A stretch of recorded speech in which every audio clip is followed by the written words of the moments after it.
A Campfire Tales production. Today, I thought I would treat you with a double feature. We have Nasty Flax Spinning by the Grimm brothers and a Greek tale, The Treasury of Rhamsinitos. Welcome to Story Time. Nasty Flax Spinning. In olden times there lived a king who loved flax spinning more than anything else, and his daughters had to spin the entire day. If he didn't hear the wheels humming, he became angry. One time he had to take a trip, and before he said his farewell he gave a large casket of flax to the queen and said, "All this flax must be spun by the time I return." The princesses became distressed and wept. "If we are to spin all of that flax, we'll have to sit the entire day and we won't be able to get up at all." But the queen replied, "Console yourselves, I'll certainly help you." Now, there were 3 especially ugly spinsters in the realm. The first had such a huge lower lip that it hung beneath her chin. The second had an index finger on her right hand that was so thick and wide that one could make 3 other fingers out of it. The third had a thick and wide flat foot that was as large as a kitchen board. The queen summoned the 3 spinsters to the castle, and on the day that the king was supposed to return home, she sat them down next to one another in her room, gave each of them a spinning wheel and ordered them to spin. Moreover, she told each of them what to answer when the king questioned them. As soon as the king arrived, he heard the humming of the wheels from a distance, and was so glad that he intended to praise his daughters. However, upon entering the room and seeing the horrible spinster sitting there, he was at first startled. Then he stepped towards them and asked the first woman how she got the hideously large lower lip. From licking. Then he asked the second where she got her thick finger from. From turning the thread and twining it." As she said this, she let the thread run around her finger a couple of times. Finally, he asked the third one where she got her flat foot from. From stamping.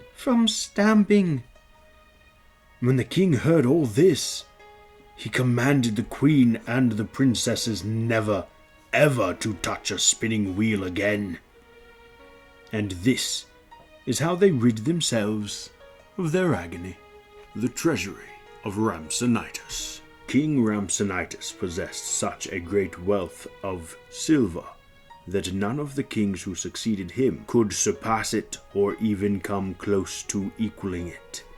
Wishing to store his treasure in safety, he had a stone room constructed, one wall of which formed part of the outer wall of his palace. But the builder, scheming about the treasure, cleverly contrived to build the outer wall in such a way that one of the stones could easily be removed by 2 men or even by 1. When the chamber was completed, the king deposited his treasure within it. In the course of time, the builder, nearing the end of his life, called his sons to him, he had 2, and related to them that he had used some cunning in building the king's treasury. Since he wanted to provide them with a life of plenty, he revealed to them everything about removing the stone, gave them its measurements, and said that if they observed these matters carefully, they would become the keepers of the king's valuables. He died, and his sons did not remain inactive for long. They went to the palace at night, found the stone in the building, handled it easily, and carried away for themselves many of the king's valuables. When the king opened the chamber, he was surprised to see that some of his valuables were missing from the chests. But he did not know whom to accuse, since the seals were intact and the room was locked.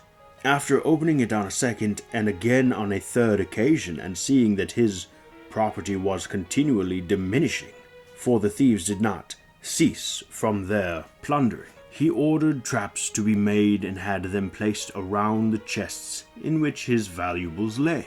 The thieves came just as they had done before, But when one of them entered and went to the chest, he was immediately caught by the trap. Realizing the sort of difficulty he was in, he called immediately to his brother, explaining the situation to him and bidding him enter as quickly as possible and cut off his head in order that it not be seen, and, once it was known who he was, cause the downfall of the other brother. The suggestion seemed prudent, and the other brother was persuaded to carry it out. He fit the stone back in place and went home carrying his brother's head. The next morning the king went to his chamber and was shocked to see that the thief's body, but not his head, was in the trap, while the chamber was undamaged and showed no sign of entry or exit. Very puzzled, the king decided to have the corpse of the thief hung from the wall, and to station guards there with orders to arrest and bring to him anyone they saw weeping or showing signs of sorrow. The thief's mother was very upset at the hanging of the corpse. Speaking to her remaining son, she enjoined him to contrive some way of taking down his brother's body and bringing it home. If he had neglected to do so, she threatened to go to the king and reveal that her son had the valuables. Since the mother handled her surviving son roughly and could not be persuaded otherwise, in spite of his pleas, he devised a plan for the purpose. Readying some donkeys, he loaded them with wineskins and drove them to the place where the men were guarding his brother's hanging corpse. When he was near, he pulled on 2 or 3 of the wineskins, untying the mouths that had been bound up. As the wine began to flow, he struck his head and loudly yelled out as though he did not know which donkey to deal with first. The guards, when they saw that wine was flowing freely, quickly gathered in the road with their jugs and began to collect the wine as it ran out, considering it their gain. With feigned anger he cursed at them each in turn. The guards tried to pacify him, and after a while he pretended to be appeased and give up his anger. Finally he drove the donkeys out of the road and began to repack them.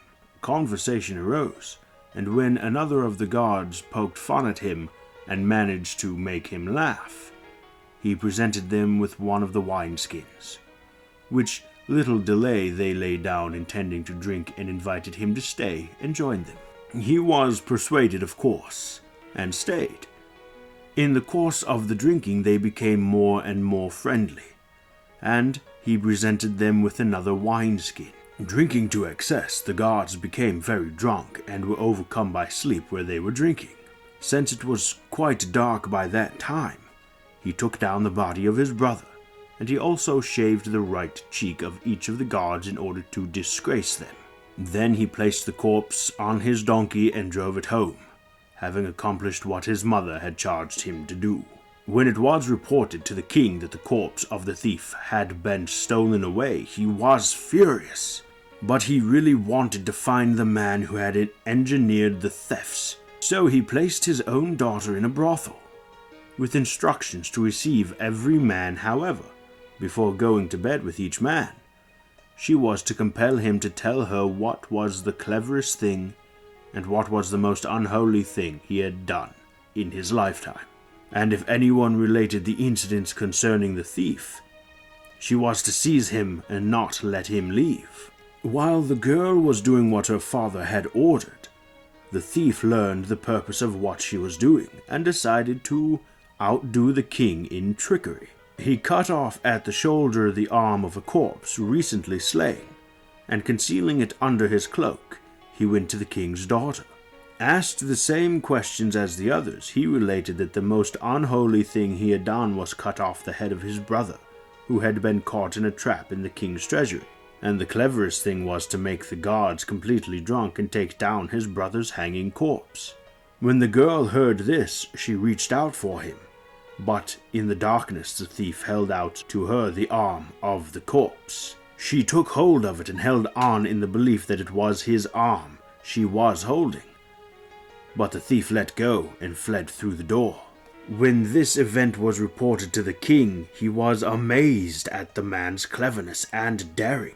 In the end, he dispatched men to every city to announce that he was not only offering amnesty but also making generous promises to him. if the man should come before him. The thief took the king at his word and went to him. Rhampsinitos marveled greatly and gave him his daughter in marriage, on the grounds that he was the most intelligent of men. For the Egyptians surpassed other men, but he surpassed the Egyptians. I hope you enjoyed these 2 stories, and don't forget to like, comment, and subscribe, and follow me on Twitter. The information shall be below, so that you never miss a story. Until next time, my friends, fare thee well.